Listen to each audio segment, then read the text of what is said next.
Ladies and gentlemen, welcome to the Draft Room. This is the Packernet podcast dedicated to the NFL Draft. Today, we will be looking at quarterbacks. I think one of the benefits of doing this show is that it's going to hold me accountable to actually scouting prospects and whatnot. My son has been out in front of me on this issue. He's got, I don't know how many guys done, and what did you do? You're behind. Because I gave us both a deadline for when these things need to be done. Or we worked out a deadline, and I haven't super started. But what I'm going to do is we're going to come up with a list of the top-ish quarterback prospects based on the consensus big board as it currently stands. And going to go through them just to kind of familiarize ourselves with them, their traits, the comps, those kinds of things, as well as my own personal thoughts, which is where I'm going to have to dig into some of the all-22 stuff. Now, fortunately for me, there are not a ton of quarterback prospects.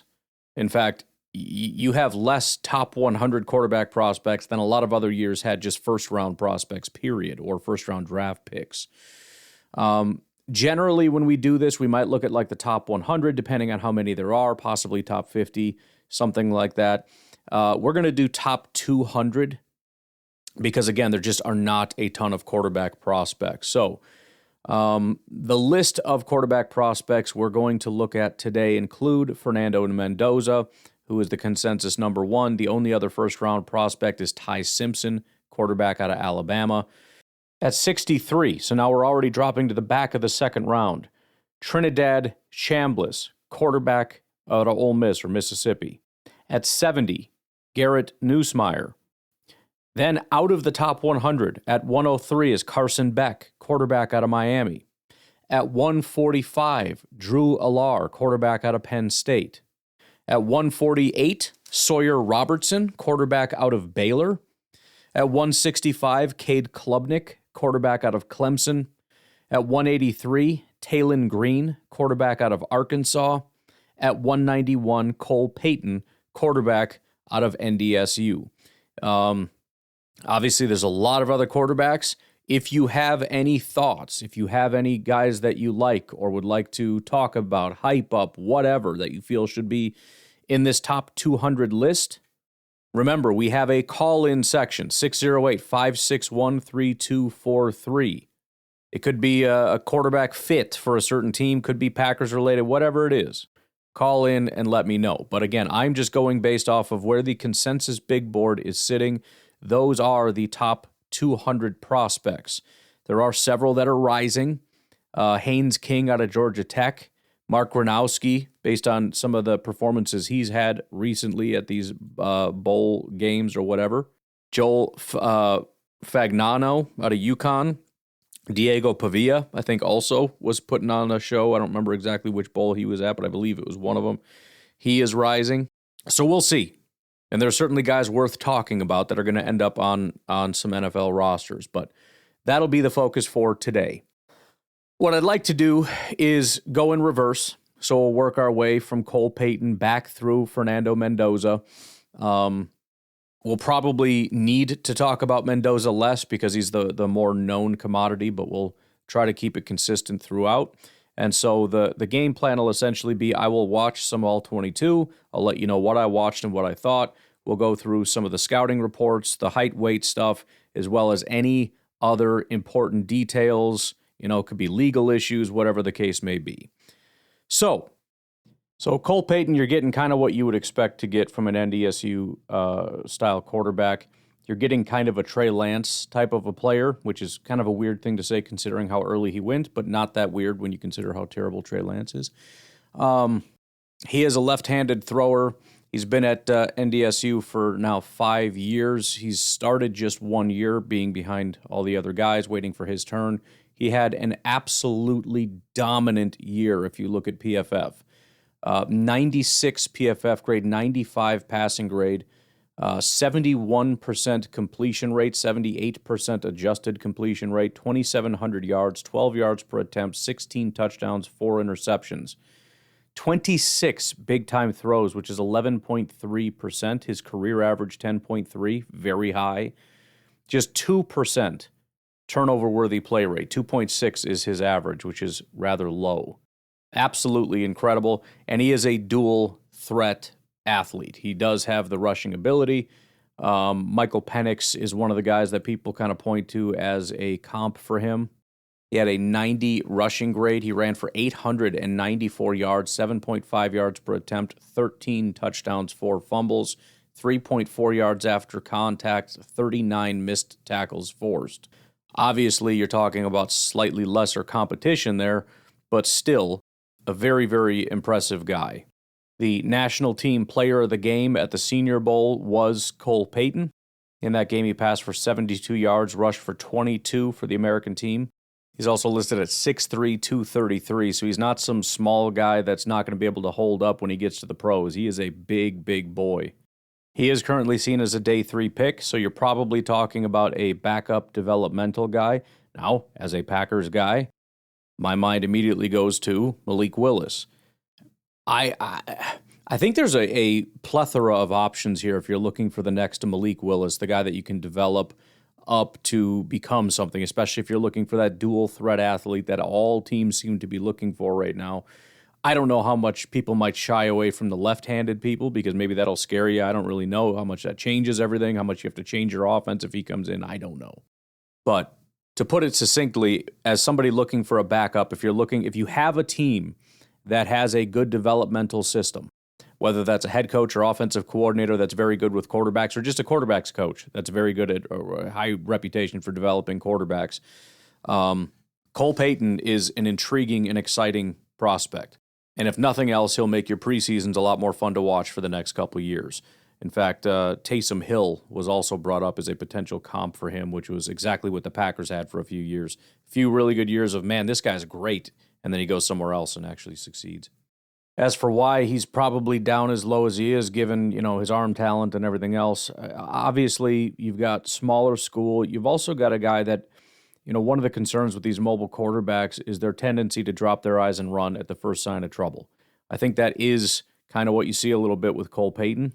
He's working behind, by the way, an elite offensive line, so he has a lot of time to throw. When he runs, there's a lot of room to run. But when things break down, he knows what he can do, and he knows he probably has a ton of space out in front of him. The NFL is a different animal. You have no time in the pocket. And even if you're going to run, places where you think you can run, guys that want to run in college like this are going to be in a lot of trouble because they're going to see openings or what they think are openings. They're going to take off running, and 2 seconds later, they're going to be on the ground. These openings close fast.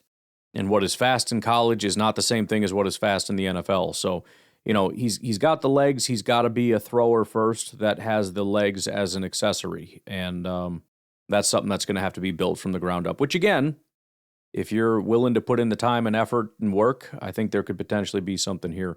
I don't have a ton to go off of based on the film because I can't find any. There's highlights on YouTube. There's nothing by way of all 22, at least at this point in time. So maybe we will circle back on that if it comes to it. But as of right now, that's about the best I can tell you, as he looks good in highlights, but so does everybody. All right, next up, we've got Tailen Green, quarterback out of Arkansas. Pretty similar type of prospect.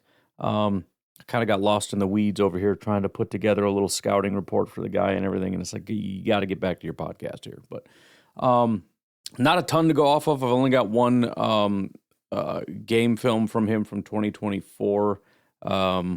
Who is he against here? Oklahoma State. Again, this dude is a very big, rumored to be very fast, which is kind of weird. It's one of those things where if you look at it, what his expected 40 time is going to be, it's kind of like, I don't know, mid 4.4s, maybe 4.5-ish. There's also talk that he's cracked 23 miles per hour, though. So he has got some serious game speed at 6'6", 235. He is massive. Doesn't seem to have any off-the-field issues. In fact, he's seen as a very high-character guy. Played through a really significant injury in 2024 to keep the Arkansas season alive. He spent his first 3 years at Boise State before transferring to Arkansas. His first year at Arkansas was actually his only season in which he had a solid passing grade of a 79 that dropped back down to a 66. I will say it does concern me watching him as a passer, and this is one of those things too where the scouts or whatever would have to get in, the coaching staff would have to get in and determine if these are coachable issues, if this is, footwork, all these different kinds of things, because all the traits and the tools are there to get excited about. He has the arm strength. I saw a video of him at the Senior Bowl just casually ripping 60-yarders. It's not an issue.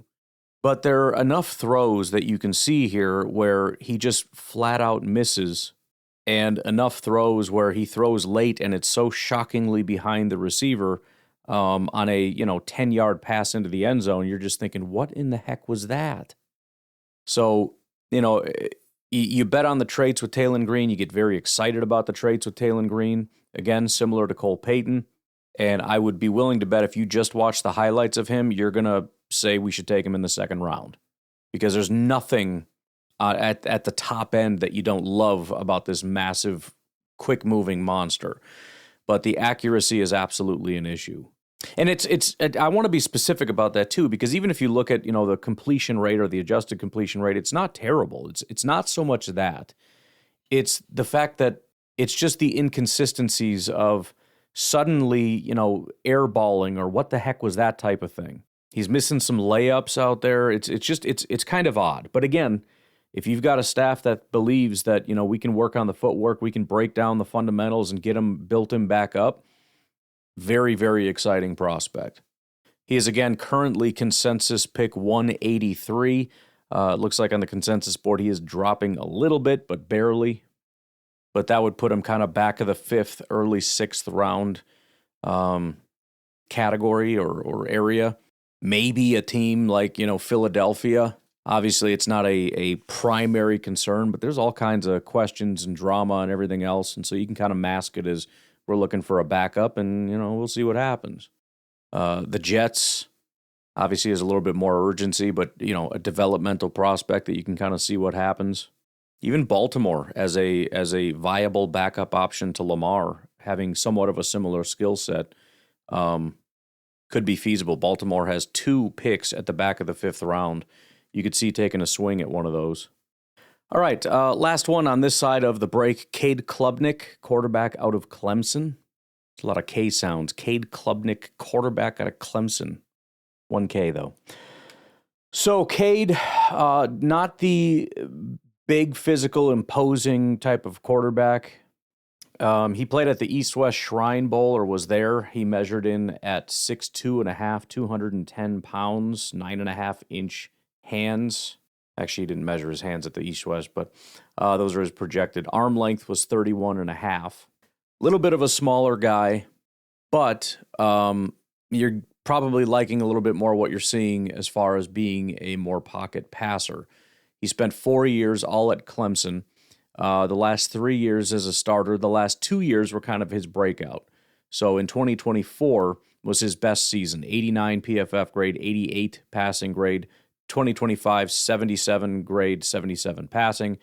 He threw for 3,000 in his final year, 2025. 65% completion rate, 3,000 yards, 7.5 yards per attempt, 16 touchdowns, 6 interceptions, 3.8% big-time throw rate, 2.2% turnover-worthy play rate, 94.8 passer rating when targeted. I keep saying when targeted. It's not when targeted. Passer rating, period.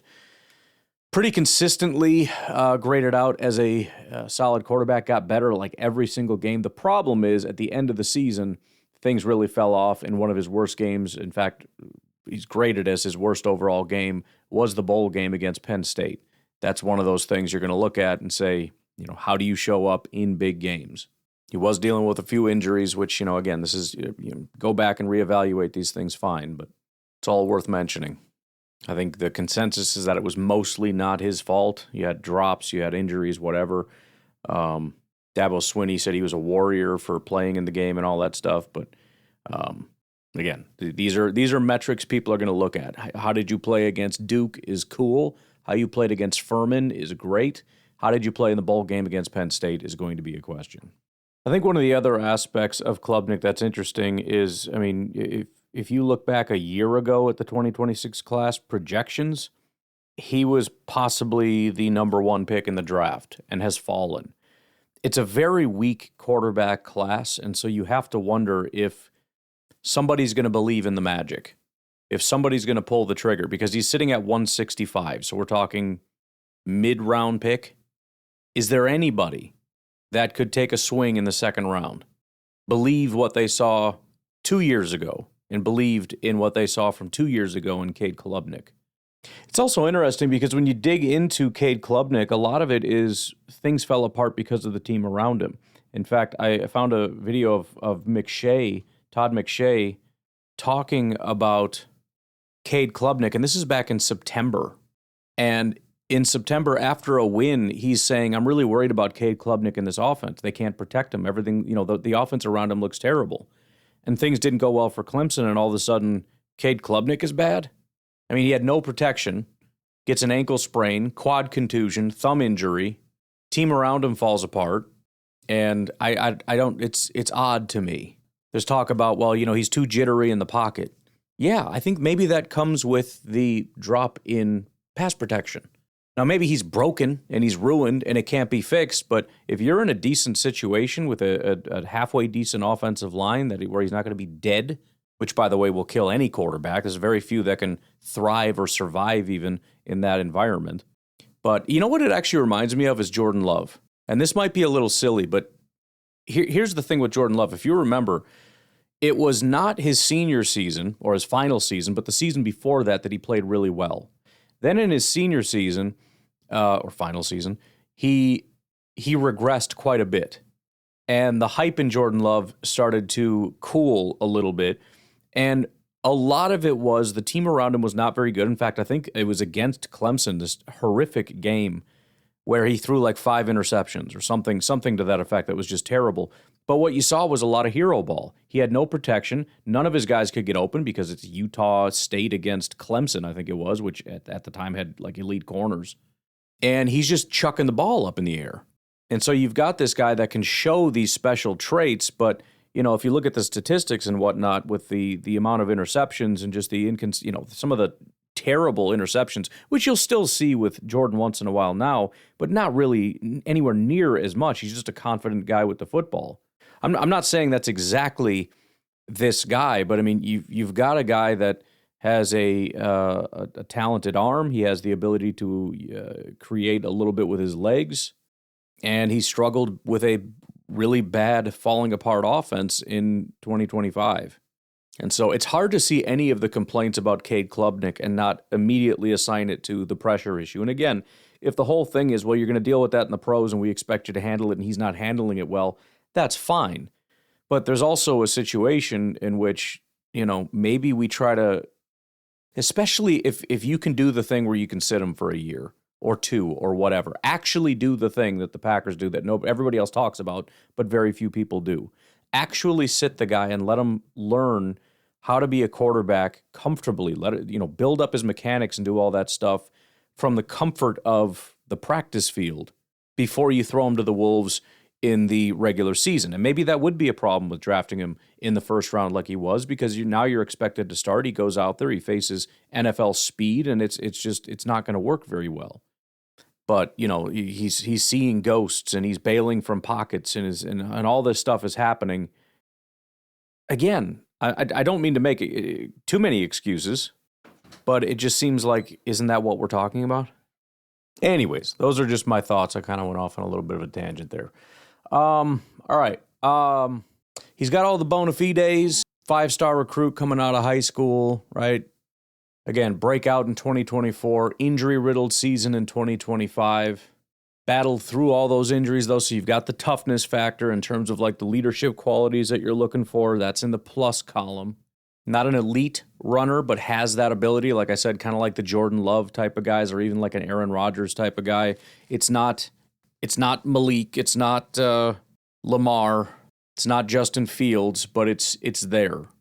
Does not have an elite arm. He doesn't have the Josh Allen arm. Again, there's questions about the composure under pressure.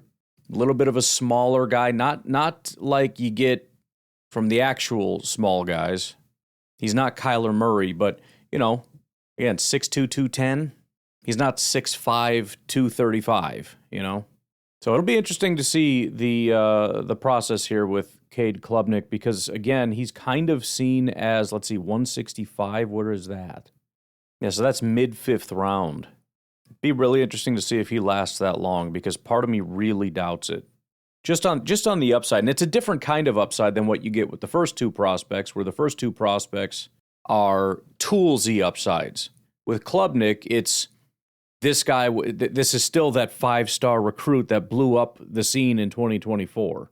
That's this guy that everybody wanted, and everybody thought there's no way I'm ever going to get my hands on this guy. I'd be so lucky if I ever did. It's going to be so hard for all these teams to let that pass through their fingers so many times because he got banged up in 2025 behind a bad offensive line. I'm just saying.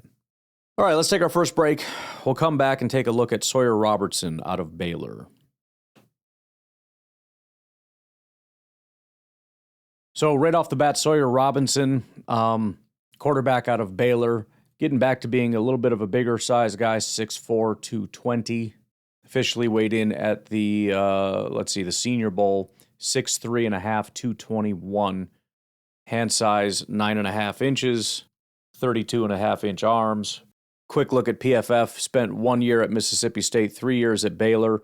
Started in 2024, had a pretty good season, 3,000 yards, 8.4 per attempt, 28 touchdowns, 8 picks, 78 grade, 75 passing grade, 3.8% big-time throw rate, 3.6% turnover-worthy play rate. You don't really like to see those being even or in the negative. And a 105 passer rating. But that, like a lot of these guys, went backwards in 2025. His completion rate went down to 60%. Adjusted went from 69 to 67%. His yards went up to 3,700. Yards per attempt went down to 7.3. Touchdowns went up to 31. Interceptions also went up.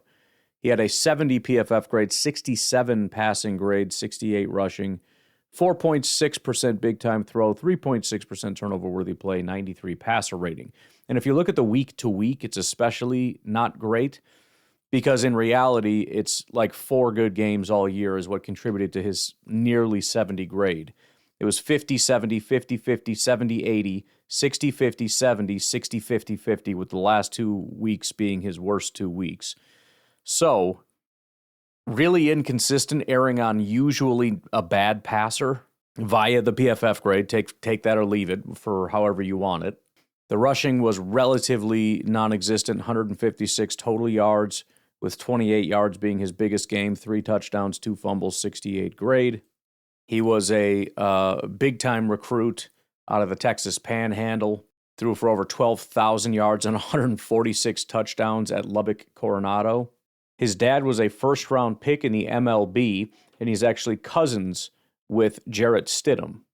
The only real injury issue was a significant ankle injury during the final month of 2024. I'll say this. On my first watch, and that's all this is going to be for now, is just kind of a first watch, I kind of like Sawyer Robertson. Watch his game against Arizona State. Not that it really matters. He's got 3 2025 games. They're all graded similarly. But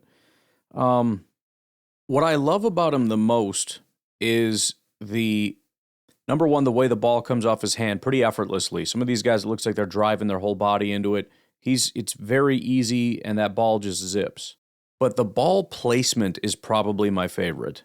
Now, that's not to say he doesn't miss. There's some errant balls that get away from him or whatever. But from a play-to-play basis, a lot of guys, they'll complete passes. I think, who were we just looking at before? I think Tailen Green. A lot of his completed passes were guys slowing down and reaching backward across their shoulder. It was behind. I love watching Sawyer Robertson,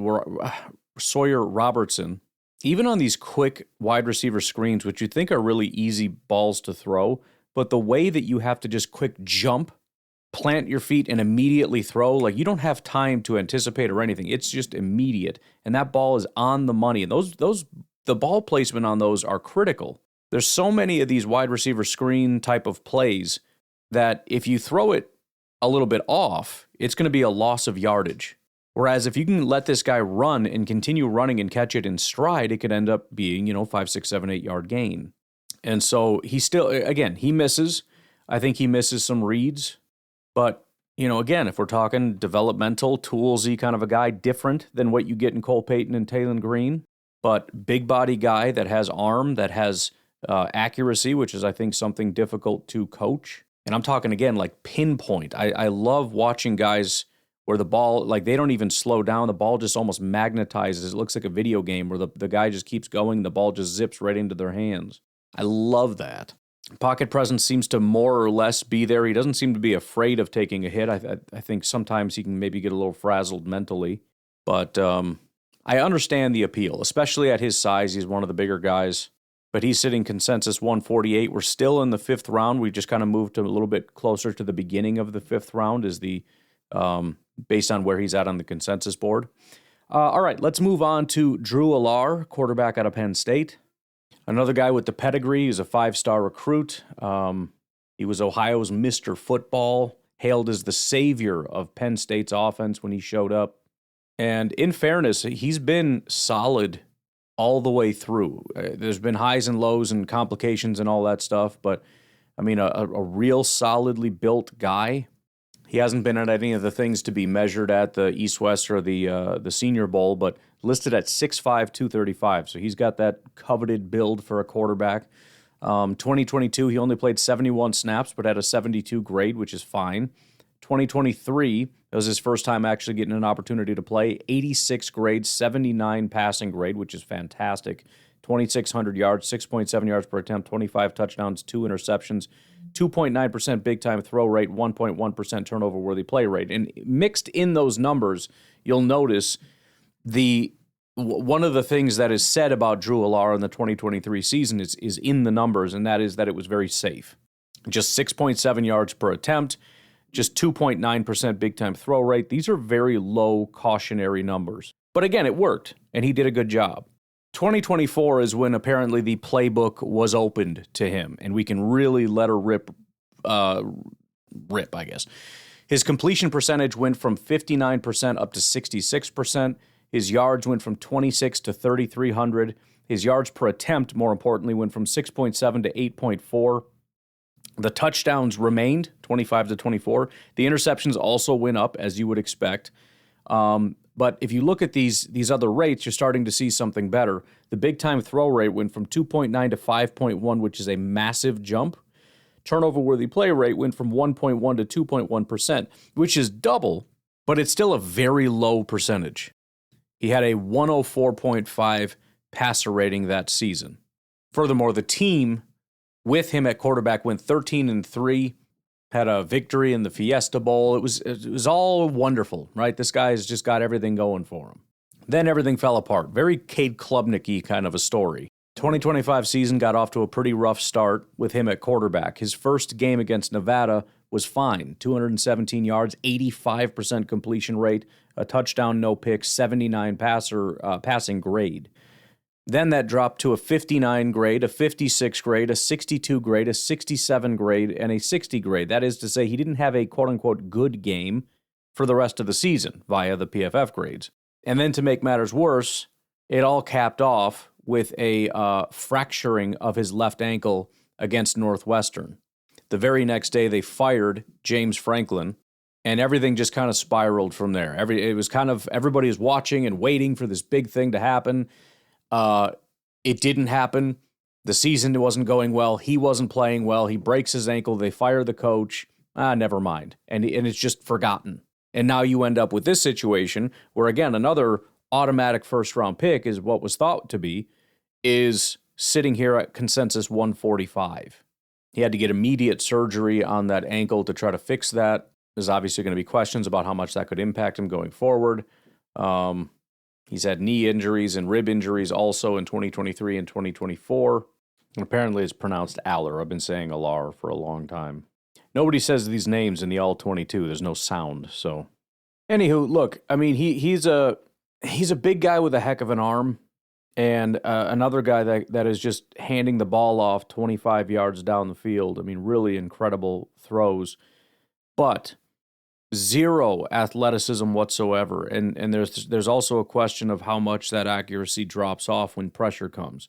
My concern being, the truly top-tier quarterbacks out there when things break down, the play is just getting started. For him, it's over.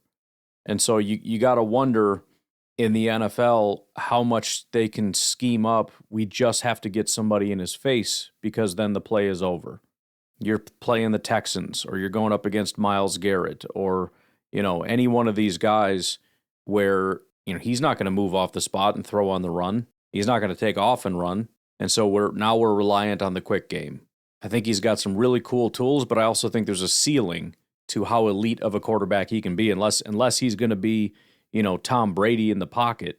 So we'll see. Again, it'll be interesting to see who wants to take a shot at Drew Allar and win. I mean, the upside, again, is tremendous. I also think he comes in a little bit more NFL ready. In other words, he can do today what you need him to do. It's just a question of, does he grow beyond that? Final guy before our last break here, Carson Beck, quarterback out of Miami. I'm going to assume I'm saying that one right. He's going to be 24 years old here pretty quick. He is a sixth-year senior, listed at, although nothing official yet, 6'4", 225. He's on the consensus board at 103, which is a pretty big jump. We're talking very beginning of the fourth round, so possible late third, early fourth round prospect. So another guy that probably, had things been different, would have come out last year. It was probably the plan. I don't think he wanted to come out as late as he did.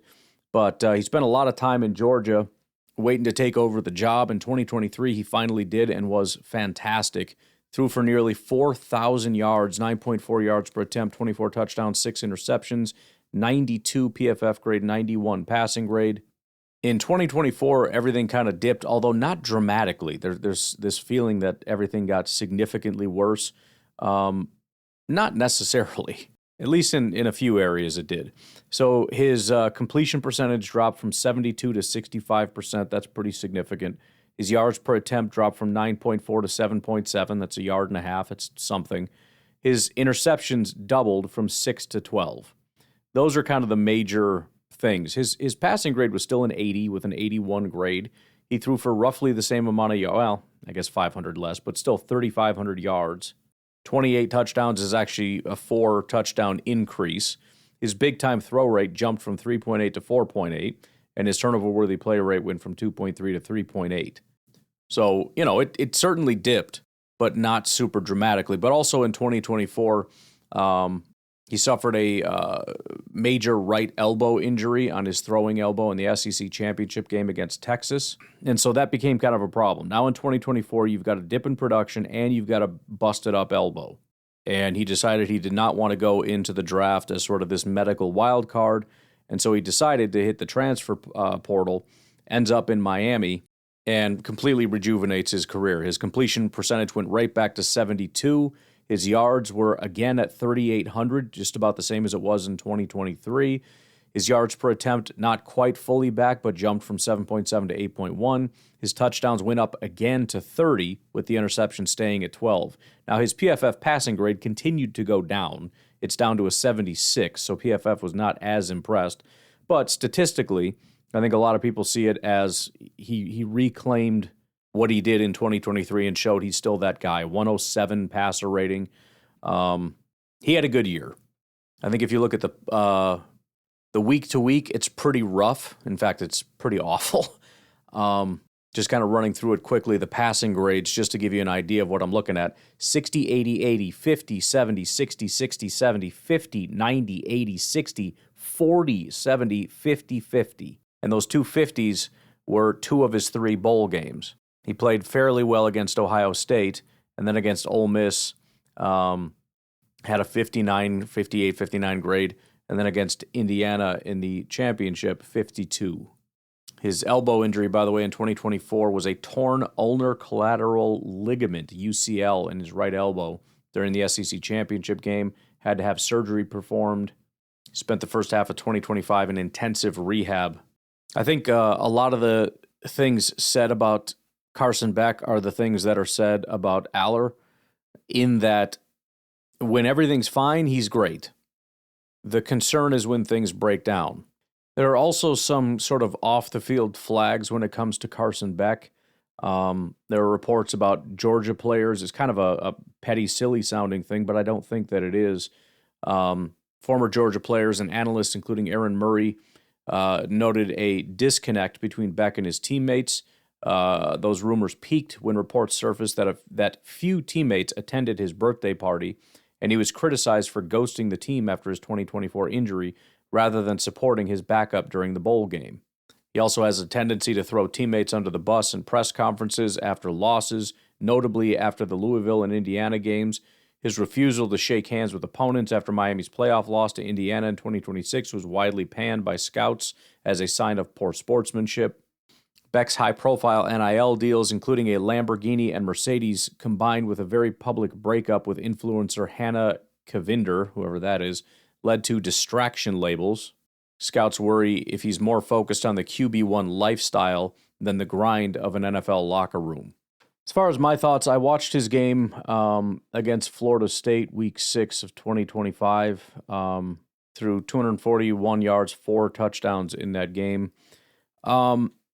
I will say he's probably the most everything's good, nothing great so far. He doesn't have these elite tendencies that a lot of these other guys have. Maybe kind of Cade Klubnik-y. He doesn't have the special arm that Drew Allar has. Doesn't have the rushing ability or the size of Tailen Green or the rushing of Cole Payton. But he throws a pretty ball. He seems confident. He can distribute quite well. Just boom, boom, boom, boom, boom, just getting the ball out. But what is his ceiling and what are you willing to risk on those personality traits? We'll take a break. We'll be right back with our final 4 quarterbacks. Next up, we've got Garrett Nussmeier. Very possibly saying his name wrong this whole time. But he is consensus 70 overall. So now we're jumping from early 4th to early 3rd. Obviously, especially with the lack of quarterback prospects, easily could be taken in the second round at this point. He measured in at the Senior Bowl at 6'1", 202. His hand size was 8 6/8. His arm length was 30 7/8. So one of the smaller quarterbacks. He was the second shortest at the Senior Bowl, the second lightest, and with the smallest hands. It is Nussmeier. Dang it. Every time I guess wrong. Anywho, Garrett spent 5 years at LSU, didn't start until 2024. Had a very good year. Again, very similar story. Saw production dip, injury, all that stuff in 2025. He is the son of an NFL coach, longtime NFL coach for the New Orleans Saints, offensive coordinator Doug Nussmeier. He was a 4-star recruit, went to LSU, made the decision to sit behind Jaden Daniels rather than transfer, which is obviously seen as a very rare high-character move in the NIL era. Once again, blows up in 2024, 4,000 yards, 29 touchdowns, 81 passing grade, 85 PFF grade. The next year, he has some kind of a mysterious torso injury that was initially diagnosed as a minor abdominal strain. Kind of took away a lot of his power, and you could see it. I mean, if you just look at the grades, the first 4 weeks, he is elite. After that, his grades completely plummet. The velocity on his throws, because of the abdominal strain or injury or whatever it was, caused him to not be as efficient as a quarterback. He ended up getting benched. Obviously not ideal for what you want if you're planning on being a really high draft pick and all that kind of stuff. However, really put himself back on the map in the Senior Bowl. He won the game MVP and said that his core injury was misdiagnosed for months. Finally got the correct diagnosis and successful treatment only weeks before the event in Mobile. So again, we're looking at a situation with a really good quarterback who got derailed because of an injury, and now he's not injured. What do you do with that? And again, I'll say the same thing. It's a quarterback-deficient class. I have to assume that by the second round, we're going to see some of these guys go. It's just a question of what staff believes in which quarterbacks and to what extent. Seen as a guy with a high football IQ, largely because of his dad. He grew up in the film room. So I think he's a very high IQ, can read a defense, anticipation in his throws, all that stuff. The issue is, smaller guy, limited physical tools. He doesn't have the big rocket arm. He doesn't have the legs. Strictly a pocket passer. As for my own thoughts, I mean, very similar to Carson Beck. There's not a lot of elite. There's a couple of really pretty down the field throws. There's no question about it. You just worry about how much upside there is with, like I said, the limited physicality, the limited athleticism. With stuff like that, you're looking for something closer, in my opinion, to Drew Allar, even though obviously he is very limited. But you got to have something. Elite accuracy, powerful, rocket arm. Give me something. It's just kind of there, solid backup or something. I don't know. Then we get to the guy that's actually projected in the second round, the back end of the second round at 63, but a very interesting story out of Ole Miss with Trinidad Chambliss. Right now, as of this moment, he is an NFL draft prospect. That being said, he is fighting that in the courts. He's fighting for a 6th year of eligibility to go back and play at Ole Miss. Apparently, the thought process here is that, nobody believes he's a first-round pick. And so from a money standpoint, he can go back to Ole Miss and make as much money with NIL as he can in 4 years in the NFL. And so he wants his 6th year of eligibility to be able to go back and play for Ole Miss for one more year before going to the NFL. The NCAA denied his request for a 6th year of eligibility due to a 2022 medical red shirt for chronic tonsillitis and heart palpitations. So he is essentially suing the NCAA to try to win a lawsuit to get back into Ole Miss. As a result, the Pro Bowl came and went. He was invited to the Pro Bowl. He did not go, presumably because he felt like that would hurt his chances in his court case if it looks like he's participating for NFL draft stuff. So, I mean, even beyond that, it's an interesting story because we don't have hardly any information about the guy. He was a D2 Ferris State guy that played very well for quite a long time, and they won 2 national championships, 2022 and 2024. He won the Harlan Hill Trophy, which is the Division II Heisman Trophy. And the coach for Ole Miss handpicked him and said, I want that guy here in Ole Miss. He ends up winning the job, and he looked fantastic in 2025. And people even saw him grow as he was playing as a dual-threat quarterback passer and as well as a runner, and really started to see some very impressive and very intriguing things out of him. Very elusive in the open field, 2,000-plus career rushing yards across his D2 and FBS career. Very highly accurate guy. It was at 66% completion rate at Ole Miss. He also threw for 22 touchdowns, 3 interceptions, 88 PFF grade, 84 passing grade, 6.1% big-time throw rate, 2.5% turnover-worthy play rate, 106.9 passer rating. I mean, everything here is solid. He had a couple rough games. Washington State, Georgia, and South Carolina are the 3 where he didn't grade out very well, kind of right in the middle of the season. But before and after, including all the way down in the Georgia game, which has been talked about a couple different times, he kind of struggled early and rallied back and played extremely well. In fact, it was his highest-graded game of the entire season. 362 yards, 65% completion rate, 2 touchdowns, 0 interceptions, 5 big-time throws, 1 turnover-worthy play. He has a 25-3 record as a college starter, claiming that he's one of those guys that just has an it factor. One of those guys that's just going to find a way to win. Incredible touchdown to interception ratio, as we said, 22-3. Very disciplined with the football. Was able to transition from D2 to Lane Kiffin's complex SEC offense. So very, very weird, very, very intriguing. To be able to do what he did in such a short period of time is impressive. I think you probably have some concerns. He doesn't have the biggest frame in the world, kind of 6 foot 200 range. Doesn't have elite, like an elite arm. Some people think that Lane Kiffin has a little bit of a quarterback-friendly system, so maybe that helped him out a little bit. Not a lot of tape to watch unless you go back to D2 Ferris State, but you basically have 1 year of a guy to determine if he can get the job done. On the other side, you have a highly mobile guy that seems incredible with the football, and so the upside is pretty incredible. You also have to wonder if this lawsuit has any impact on how teams feel about him. It's got to feel weird to draft a guy that's fighting in court to not play in the NFL.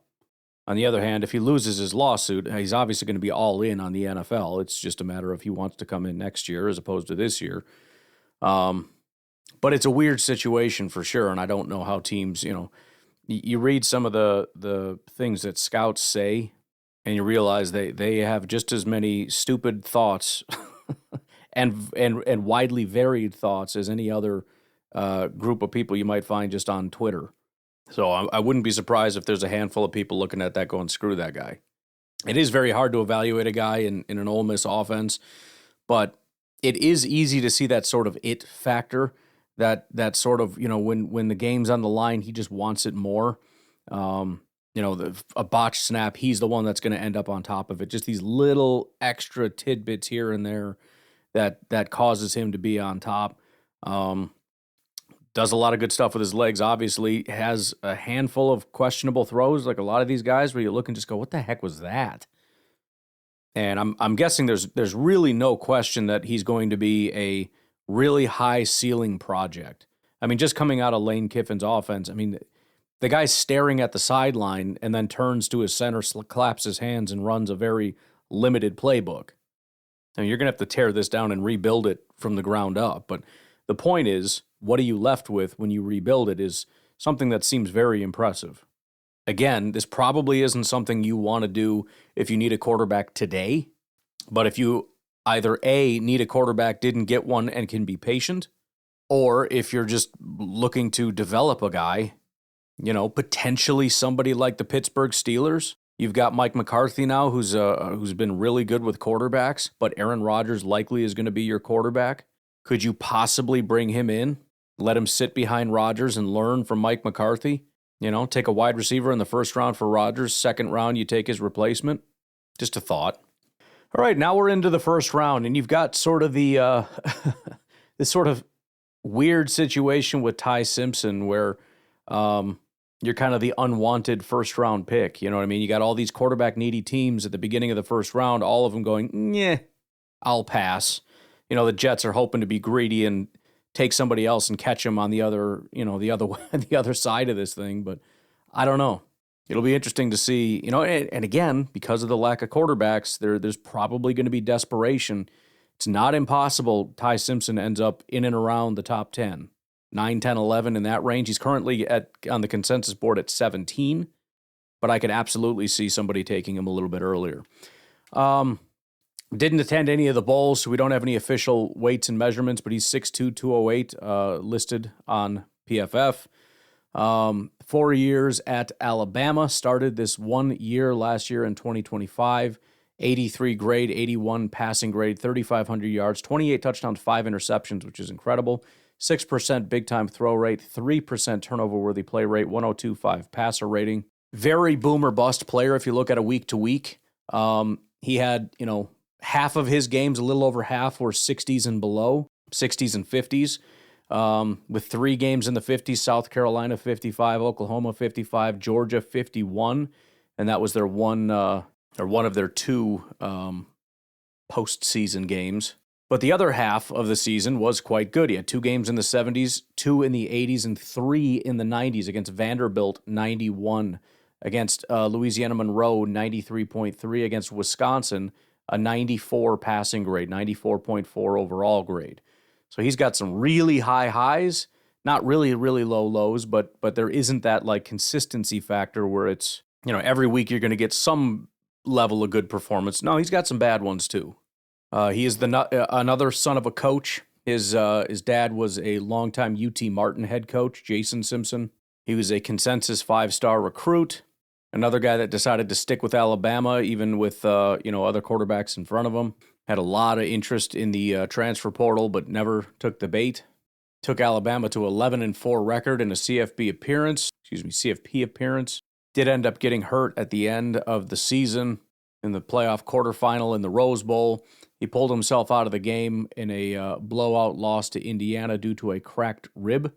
You can tell just by the way that this is being phrased as it was viewed negatively, despite the fact that he had a cracked rib, that he kind of pulled himself out. Has had some other injury issues, midseason back injury, nagging shoulder soreness. This all just coming from that one season. He is, not exactly a massive quarterback, again, around 205-ish. It's another guy that's seen as a cerebral quarterback, being a coach's kid. That's kind of his thing. Not a massive athlete. He's not going to be, great on his feet as a runner. And I'll say this just from my own, again, initial walkthrough. I'm not going to sit here and watch 3 games of the guy in one go, but pulled up his game against Vanderbilt, which was one of his 90 graded games. It took a while to warm up. It really did. I'm watching it going, I have no idea why this guy's better than, Carson Beck, for that matter. It did feel like an NFL quarterback more so than some of the other guys, just the way he plays football. But as the game started going on, you start to see some of the stuff that he can do. And it's one of those things where some really good quarterbacks are frustrating to play against. There's always that one little thing that frickin' guy keeps doing. I mentioned with some of these guys, they're stuck in the pocket, and once the pocket breaks down, everything's kind of falls apart. That's not how it is with Ty Simpson. He's not massively mobile, but he can break the pocket and roll to his right and then find the guy in the end zone for a touchdown. It's just that, we've all seen it as football fans. You're watching the game and you see your defense start to close in on him. Like, yeah, get him, touchdown. Whoa! Or first down or whatever. It's just, come on. He stays calm and composed. He always has his eyes downfield. He knows what he's looking for. Again, I mean, listen, if we didn't have, if the team I root for didn't have a quarterback, would I be doing backflips about Ty Simpson? No. But do I understand how a team could feel like this guy, first of all, is NFL ready, which is part of the issue with a lot of these other guys. It's not that they can't be good quarterbacks. It's just that you don't trust them in year one. You have to develop some things. Everybody needs some level of development, but I could see looking at Ty Simpson saying, okay, this is a guy that can play NFL caliber football on Sunday. And then, we'll continue to work on this and tweak this and try to do these things. But I think he can play football. Yes, I can see that. So I get the appeal. He obviously doesn't have the wouldn't put the fear of God in me the way that a lot of other guys have. When your rival drafts those quarterbacks that you just think, oh, crap. But this one play against Vanderbilt, it's a fake pitch to the left, boot out to the right. Defender gets in his face. He slams on the brakes, cuts back inside, makes the guy miss, runs forward, stops, throws, off balance across his body to the end zone for a touchdown. It's stuff like that you go, okay, that's, especially for a guy that's really not mobile, but the ability to be mobile in short spaces and tight spaces, to be able to make people miss, to be able to throw off platform, like those things are there. There's still plenty of what the heck was that mixed in with a whole bunch of holy crap, that was a good throw. And again, I would not put him in the elite tier, but that's why he's not a top 10 prospect. He's 17th overall prospect. So, all right, finally, the man of the hour, Fernando Mendoza, quarterback out of Indiana. Spent 2 years at Cal, continually getting better. His first year had a 68 passing grade. Second year at Cal, a 76 passing grade. All that's fine. Goes to Indiana, has a 91 passing grade, 92 overall, 3,500 passing yards, 72% completion rate, 79% adjusted completion rate, 9.3 yards per attempt, 41 touchdowns and 6 interceptions. Just godlike statistics. Did have a couple bad games, like he had a 28 graded game against Purdue and a 49 against Oregon, but the amount of elite games is shocking. So he had a 20, a 40, 360s, a 70, and then it's 80, 80, 80, 80, 80, 80, 90, 90, 90, 90. That's not literally in order, but just going from worst to best. On top of that, 3 of his top 4 games were college football playoff games. Alabama and Ohio State were his 2 best games. His 4th best game was Oregon. Now, the Miami game, still a 72 passing grade and a 77 overall grade, still a good game, was not his highest. But that really speaks to something when 3 of your 4 top games were 3 of the 4 most important games. But listed at 6'5", 225, so he's got that, coveted size. He's going to be just 22 years old on draft day. Formerly a 3-star recruit, originally committing to Yale. Eventually goes to Cal. Led the Golden Bears to their first bowl game in years. And then, looking for a little bit of a bigger stage, he transfers to Indiana because he wanted to play for the quarterback whisperer, Court Signetti. Curt Cignetti. My brain is going. That obviously panned out because he turned him into something pretty special. Became the first Hoosier to win the Heisman Trophy, sweeping nearly every major award. Maxwell, Walter Camp, Davey O'Brien, while throwing for 41 touchdowns against just 6 interceptions. Cerebral leader of Cuban descent, is also noted for his philanthropic work with the National Multiple Sclerosis Society in honor of his mother. Showed Ironman toughness during the 2025 postseason, briefly left the Big Ten championship game after a violent hit to his right side by Ohio State's Caden Curry, missed only one play. Following the national championship win over Miami, images surfaced of him throwing, his throwing arm covered in deep purple welts and bruises from repeated hits. He missed the final 2 games of the 2024 season at Cal due to severe illness. So, I mean, he's checking every box. He's got the physical breakup. He's got the leadership makeup. He's got the toughness makeup. He does charity work. He's got the intelligence going to Yale and Cal. He has the best touchdown to interception ratio in the class of 41-6. Brave in the pocket, obviously. He's willing to stand in and take the hit. So there's no question why he stands out as the guy. He's NFL ready, and he checks every box. Maybe not with flying colors. Some things he does, but others he at least checks the box. He doesn't have that rocket launcher arm, but when you're at this level of play, nobody gives a crap. Can you throw deep down the field? Yes, okay, fine. We're not worried about a guy that can't make it 50 yards down the field here. There is some talk about his ability to play outside of structure, the fact that it was a quarterback-friendly scheme with a quarterback, whisperer, Curt Cignetti. But would that dissuade anybody from taking him number 1? The answer is no. Is he going to flop with the Raiders? Highly probable. But it's still a no-brainer. It's absolutely still a no-brainer for a quarterback-needy team to take this guy number 1. And, watching him, he's not like a Caleb Williams, Pat Mahomes type of guy. He's not one of those, when the play breaks down, scrambling around, throwing behind your back, eyes closed, all that nonsense type of stuff. But, I mean, you take all the best traits from some of these other guys, the downfield handoffs, the way the ball just comes with ease off of his hand right into the hands of these wide receivers, comfort in the pocket.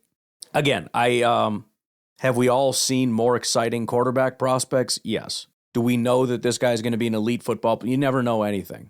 Is there any question that if you needed a quarterback desperately in the NFL, that this is the guy that makes the most sense? Not really.